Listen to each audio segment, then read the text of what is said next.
Alright, this is Chandra, and I'm going to talk about leading today on the Contemporary Horsemanship podcast. So I want to talk about both positive and negative reinforcement and just different techniques on how to teach a horse to lead or correct leading and correcting common problems. So first off, I'm just going to go with the positive reinforcement side. I have some notes here, so that's why I'm looking down. Make sure I cover everything. So the positive reinforcement I use with both of my Mustangs. When I got them, I did not have halters put on them. They were not dragging ropes. They were just loose and didn't have anything on. So, because I want to do the whole haltering process myself. I'm not saying that's the better way. That's just what I did. So, so I had to do the whole haltering process and leading process myself.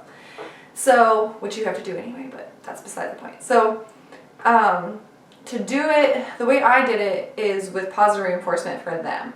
So once they were fine with the halter, wearing the halter, having the halter put on, I would first have just kind of pull on, like if you have a rope halter where all the ropes connect to where you put your lead line, I kind of just hold that like this, because you don't want to start putting your finger in and wrapping your hand in and then your horse leaves and then you have a couple less fingers. So if you can just hold, then you just let go and it's not a big deal. So that's what I did. I would just grab underneath the chin gently and then kind of pull them toward myself. And I would help them with the target. So my horses know how to target different things. One of those things is just like a short riding crop. Works really well. It's got like the end. It's meant for like smacking, I guess, but it shows them exactly where to touch. So I already conditioned that and did that before they even saw the halters. So they knew to follow it and touch it. And that I think I talked about in a separate podcast. But I would start by asking with the very, very, very light pressure on the halter. And then I would hold out in my other hand the target and they would go to touch it and I would click and release then. And you just kind of build that up. And usually going to the side is going to help first because they might not quite understand going forward and it might be too much pressure, but going to the side you can kind of just gently pull without adding a whole lot of pressure and get them to move. So I would start doing that and just work on one side first until they're consistently moving off of the light pressure. Just going ahead and to touch the target is fine. Then I'd work on the other side, then I'd work on going forward and going backward. From that point, I would start adding in the steps. So making sure like you can ask gently on the halter and then go forward a few steps and they'll kind of follow you and then you can ask them to stop by also using your hand. Once that's pretty solid, I would introduce the lead rope, make sure your horse is desensitized to the lead rope. This is just my example because it's with Mustangs. If you have a domestic horse or a really quiet Mustang or something, I would go through it, but you might not necessarily have to do all of those steps. You could just attach the lead rope and go. But my horses, one was more worried of the lead rope than the other, but it's just important to kind of think about and check off your list before you just go ahead and put them on. So I would put a lead rope on and then just kind of let my horse drag it for a little bit. I didn't do this for a long period of time. What I did was, first of all, make sure your lead rope's really stiff. So I have a really old lead rope that I got from like when I bought a horse that came with it. It's really old, it's very stiff, like you'd be able to tie a knot, but it wouldn't stay, one of those kind of lead ropes or ropes. And it had been cut at some time, so it was much shorter than a regular lead rope. It was probably like 4 feet long. I use it for my mini horse, I use it for this, it works perfect. It doesn't look great, but it works wonderful. So, because then the rope's not going to get twisted around anything, around the round pen, around their legs, nothing like that. So I would just kind of let that lead rope drag and then I put food in different pans around the round pen. So I know it's a scary process for them, but it's the safest and the nicest I can make it. Because it is going to be scary, they might step on it, they might scare themselves, but they need to learn that and really that's the nicest way I can get them to do it.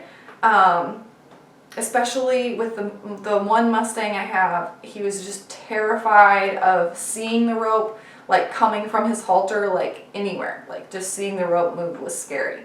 Which again, I desensitized him to the rope, like touching his body, being next to him, and doing all that first before I ever attach a rope. So all that was done. But it can go wrong if you just attach it and then start leading. So I did this first, and it was only maybe 5 minutes where you drag the rope, he'd go eat something, he'd kind of step on it, he'd figure it out. He'd go to the next pan and eat something, and then he gets used to the pressure, and he gets used to the movement of the rope, and just a lot of different things, because, you can't prepare them for everything, but I'm trying to, because there's going to be a time when he's being brushed or something's happening, the lead rope goes on the ground, and he's going to step on it, and I don't want him to just explode and lose it. So I just rather be prepared than not.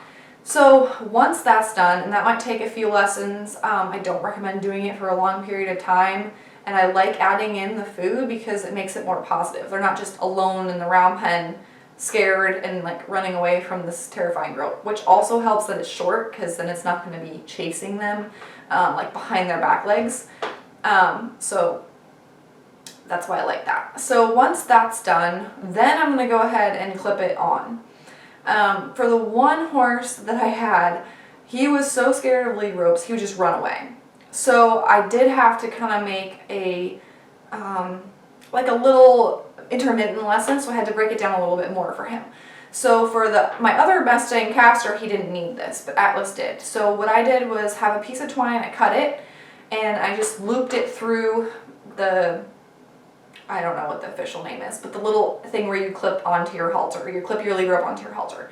So I loop it through there, so I have it folded, kind of like you'd use on they have that leather folded, like lead rope that they use at the racetrack. It's like that, but it's the redneck version. So it's just looped through. But the idea was, I could teach him leading. It's thinner, it's not as scary, doesn't have a clip, and then, so it doesn't have that weight on their face. And then if he was real freaked out, I could just hold on to one of the twine sides, and it would just pull through, and then he's not dragging a rope and like being even more terrified. Because what he would do is he would see the rope, get scared, try to run away from it, and then it would follow him. So in his mind, it's chasing him, and now it's like even worse than it was before, and that was not good. So I did do probably like 3 or 4 lessons with that, and he was really solid with that. He maybe had to leave a few times, but another little intermediate lesson that I had to do was him touching and targeting that piece of twine lead rope. So I would kind of hold it up, and he would touch it, and I would feed him a treat. He would touch it, and then like how you have like your line, the halter, and it has that kind of slack in the rope or just piece of rope. That was the part that was really scary for him. So as soon as it started to move up and he started to get a little tense, I'd have him target it and touch it, and that really helped relax him too. So once you've done all those things and you have the lead rope on your horse, then I started doing the same thing I did when I didn't have a lead rope and I just had a halter, and I would gently ask him to the side with the lead rope, holding out my target because he's used to that, so he knows to follow it. Once he goes to follow it, I let go and click at the same time and feed him a treat. And in the same process, I do it to each side a few times, forward and backward. And then I just kind of add to that more steps as we go. So that's really the whole process that I did with the Mustangs. I started in the round pen. My round pen is attached to my arena because outside of my arena is just like hot wire. So technically they're confined, but I wouldn't want them out there leading, and unless I know they're solid, because they could run into the hot wire, it could be a hot mess. So,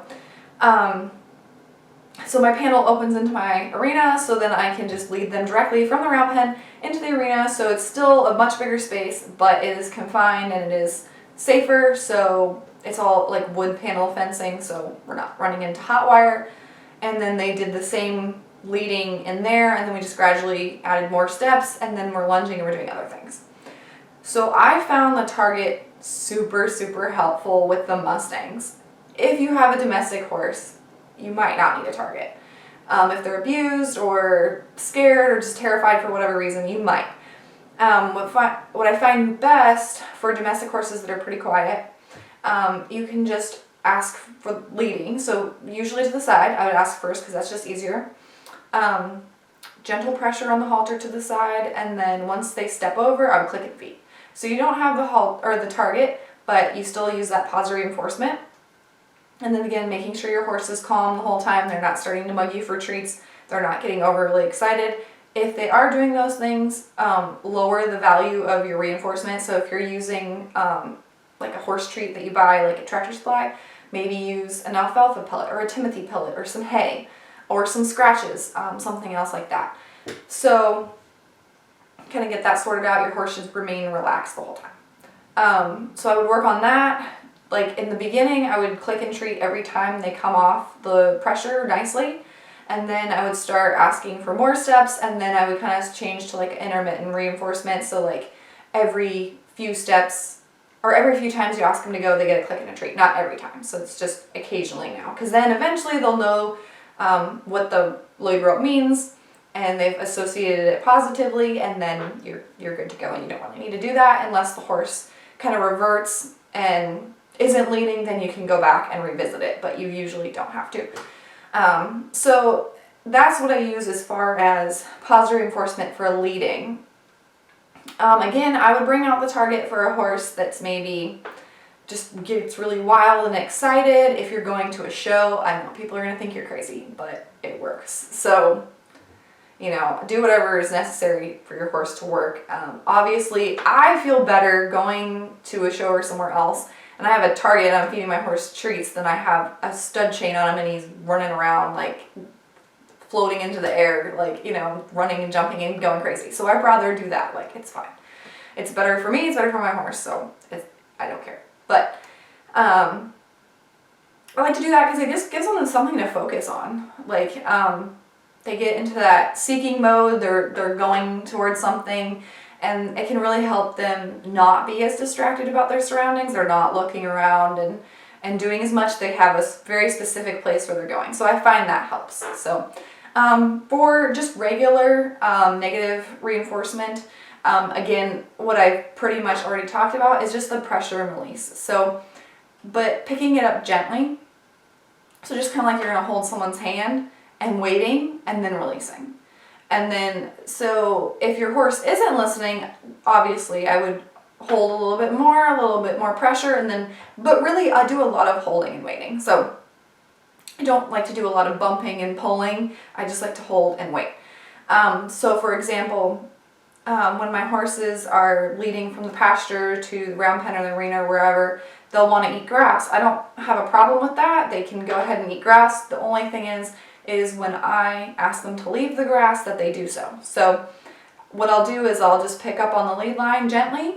Nothing happens. I'll go ahead and use the end of my lead rope and just kind of swing it toward them. And I'll gradually get closer until I just tap on their hind end or their side till they pick their head up and follow. So this is not grab your lead rope and smack them on the side. That's not what I said. Just gentle pick up, swing gently, tap on the side. So we're just tapping, not smacking. And then they go ahead and follow you. So you could also do, this is kind of, I'm off on a different thing, but if your horse wants to graze and not lead, because it does have something to do with leading, you could also do the same thing with the target. If they're not interested in the target, they're more interested in the hay, you could do the same thing. So ask gently with your lead rope. Once they bring their head up, click, and then feed a higher reinforcer. So if they really want to eat the grass, maybe you give them a carrot or a piece of an apple or a handful of grain or whatever. And that's how I would solve that with either one of those things. But for leading, one of the biggest things that I see for like using negative reinforcement, which is what most people do when leading, is just pulling or gently holding on the lead rope, waiting for the horse to go forward and then going, is that you'll ask the horse, put some pressure on the halter, and then like the horse is going and you haven't released. So I feel like that is a huge problem. I see that all the time. So the horse, you've asked the horse to go, the horse is going, and you're still pulling on their chin. Like they're not learning like to lead properly. They're learning to just like be as dull as possible. The same thing if you get on a horse and ask it to go forward and you kick it and kick it till it trots, and then you continue to kick it. Like he's like, well, I might as well walk then if you're going to continue to kick me. Same thing with the leading. I might as well stand here if you're going to keep pulling on me and nothing changes. So as soon as the horse goes forward, make sure you give them enough rope that they feel a release. And then if they wander to the side or if they're dragging behind, then ask again until they've sped up and then let go. Just make sure you always have that, just some slack in the line so they get that reward, because that's what negative reinforcement is. It's a removal of an aversive, and in this case, it's the pressure of the lead rope. So that is pretty much the number one thing I see for leading and leading issues, is the horse is being dragged around because he's not getting a release. Other ones are the horses dragging you around, which is not good either, but for those ones, you could use positive reinforcement, the same kind of thing I talked about earlier with the target and stuff like that. Usually I could also, if say I'm walking straight and my horse gets ahead of me, I'll just turn around and go the other way. You can do that. You have to be really consistent with that too. I mean, with everything horse training you do, but especially with that. So then, I mean, and it can take a bit to get where you're going. I would make sure that you have a very specific training schedule for that behavior. So you're not going to just be like, oh, we'll work on it on my way to my lesson, because you'll be late. So you got to take some time and set out to work on this over and over again until he's better. So you're going this way, you're going straight ahead, and then the horse starts getting ahead of you, then maybe you're going to go off to the left, and then he has to follow you. He's like, where is this person going? I don't know. And you stay consistent with that, and then he'll lead beside you. The target works really well. That works well. And then you can also, if your horse wants to push into you or pull on you as well, you can do, if you're leading, you stop, and then if they don't stop, you just kind of have like your end of your lead rope folded over, and then just kind of swing it toward their chest. So I'm just going to be stopped, I'm going to be facing forward, the horse is going to be coming toward me, too close, and then I'm just going to kind of swing the extra lead rope, not viciously, just gently swing it toward him to kind of clear space behind you, and he should move back away from you. Now, if your horse is trying to run you down and you're in danger, obviously use a bit more pressure. But this works pretty well. Don't go like turn around and look at them. You just want to clear the area, like they should step back away from you, like let them set for a minute and then walk ahead and try again. It's just creating that bubble of space around you to show the horse like, no, you're not going to be in this space. Like, this is my space, you're not going to run me over. And you're just kind of clearly defining that. You can also do it with a stick or a lead rope, or I already said that, like not really a lunge line. You can use a driving whip, a training stick, or like a dressage whip.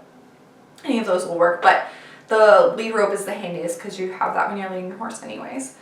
So I would work on that. Definitely in a controlled environment first. So if you have a round pen or, you know, somewhere that's controlled, not like I'm taking my horse to pasture and he's excited and he's rearing and can't keep it together, that's not a great place to practice that. Let's practice that in the arena first, get that down, and then kind of build up to it. So just something to think about that. Okay, another thing I want to talk about is not like in problem solving and tips and things, not holding the horse right under the chin, like holding basically onto the halter. Most horses hate that. They feel trapped, and then you're kind of always correcting them. There's always pressure on their face. So I like to lead with like 2 or 3 feet of gap between my hand and the snap. So, and that's always going to be slack unless I'm asking him to turn, stop, or go forward more. So then the horse is free to kind of move his head around. He can lower his head and neck, and he doesn't feel trapped and claustrophobic. There's really no need to hold them that close. Maybe if you're holding for the vet or farrier, but that's not leading. So it just kind of gives them more freedom. They're going to be more relaxed, and it's just going to kind of help you out. So what I don't love is dragging the horse around, yanking on their face, those kind of things. When you have a problem, like it's easier to just recognize that you have one. Like, hey, my horse doesn't lead great all the time. Like, all right, what, you know, like you can't just hide it. Like, it's much better just fix it and then go on and move on from it than just be like, oh, he doesn't have a problem, and then when it happens, he just kind of blows up, and then you're frustrated, he's frustrated, and it's just kind of a mess. So if you know your horse and he doesn't lead well, go in the round pen, go in the arena, work on positive or negative reinforcement or both together. It doesn't really matter. Any of those things will work if you consistently apply them. So just gently asking your horse to go forward. It's just a hold and a wait. So I'm going to gently hold pressure. And if your horse is real lazy and not real sensitive, you might have to wait for a while. But as soon as that horse goes forward, you're going to let go. And then let him sit, let him think about it, and then ask again. So most people get in that little fight where they're just dragging the horse constantly because he doesn't want to go forward. Just get a training stick or a lunge whip. Ask gently on the halter. He's not ignoring it. Then go ahead, use your other hand, and use the training stick or whip on his hindquarters. Just kind of tap him until he goes forward. Just gives you another option to help you out, and it might help if you do it while you are on one side and he's in the middle, and then the arena fence is on the other, so he's not wiggling around. But that's gonna really, really help you, because dragging the horse around is not fun for either one of you. They should be keeping up with you. They should be keeping the same speed and kind of checking in with you throughout the whole thing. If they're kind of always going forward, they're always ahead of you, they're not really thinking about you. They're thinking about their surroundings. They're thinking about oh, the mountain lion's going to jump out and eat me. So once you have the behaviors calm down and they're paying attention to you, they're focused on you, then the riding and the other things are going to get better too. So I definitely would, get all the dragging and things down, because that's going to help under saddle too. If the horse is being rewarded for going forward and they understand that while you're leading, they're going to want to be more forward doing other things if you start communicating with them in a better way. And then I think this is my last thing here, is just not releasing is the biggest thing. Because, and I get into that too. I'll be like, oh, I should have released a bit more when I was asking my horse to do this. So, because you can get into it really easy if you're asking the horse to go forward. So maybe he's coming out of his stall. So you've added some pressure there. And then you have, the horse is coming out and you're like, oh, I want to go down the aisleway or wherever. And so you're still pulling. So he's never gotten a release for coming forward in the first place because you've kind of gone on to the next thing. So with horses especially, it's just kind of slow down and make sure that horse gets released. So you're going to leave the stall. I'm going to ask for forward, gently release. And then I'm going to walk out of the stall. Everything is very purposeful and moving on to the next thing. I want to be aware of going to down the aisle or going to the whatever next thing is, but I don't want to get so wrapped up in it that I don't give my horse the release and he doesn't get time to process any of this. So I want to ask him to go forward, I release, go forward and walk out of the stall, and then maybe we're going to turn and speed up or something. And then so I want to ask for that turn, hold, wait, release, then we'll go forward a couple steps, then I'll ask him to speed up. And you just got to make sure you have those little pauses just with anything, groundwork and riding and everything like that. Because that's the thing that the horses are looking for with negative reinforcement, which is basically all horsemanship commonly used, are the releases. So those things are really, really important. So that's just some things to think about leading. I might add some things to the podcast later, or make another video or something as I think of things. But for right now, that's all I got on leading.